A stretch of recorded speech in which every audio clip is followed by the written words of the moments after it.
ஏறக்குறைய 3 வருடத்திற்கு முன்பாக வறட்சியை தாங்கி வளரக்கூடிய நாற்றகத்தை சாகுபடி செய்து அந்த சாகுபடி செய்த தோட்டத்தை 2 வருடத்திற்கு முன்பாக பசுமை பூமி கள ஆய்வு செய்து சில அறிவுரைகளை கூறிவிட்டு 2 வருடங்கள் திரும்பவும் பசுமை பூமி அதே தோட்டத்திற்கு இன்றை வந்திருக்கிறோம். விவசாயிகளை தேடி பசுமை பூமி என்ற கான்செப்ட்ல இப்போது நம்முடைய கார்த்திகாயினி மேடம் வெளில இருக்காங்க. அவங்க சில கேள்விகள் கேட்டிருக்காங்க.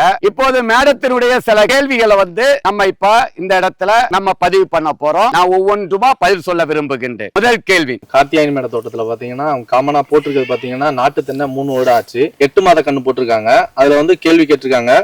கார்த்திகாயினி மேடம் ஃபர்ஸ்ட் என்ன கொஸ்டின் கேக்குறாங்கன்னா 3 வருடத்துக்கு உண்டான வளர்ச்சிகள் எல்லா தென்னை மரத்திலையும் இருக்கா? 3 வருட கண்ணுக்கு இந்த வளர்ச்சி எதனால குன்றி உள்ளது, அதுக்கான என்ன காரணம்? அப்படியே 3 வருடத்துக்கு வளர்ச்சி குன்றின மரங்களை எடுத்துடலாமா, எடுத்தா வேற கண்ணு போடலாமா, இல்ல இருக்க மரங்களே அந்த காய்ப்புகள் காய்க்குமா அப்படின்னு கேக்குறாங்க.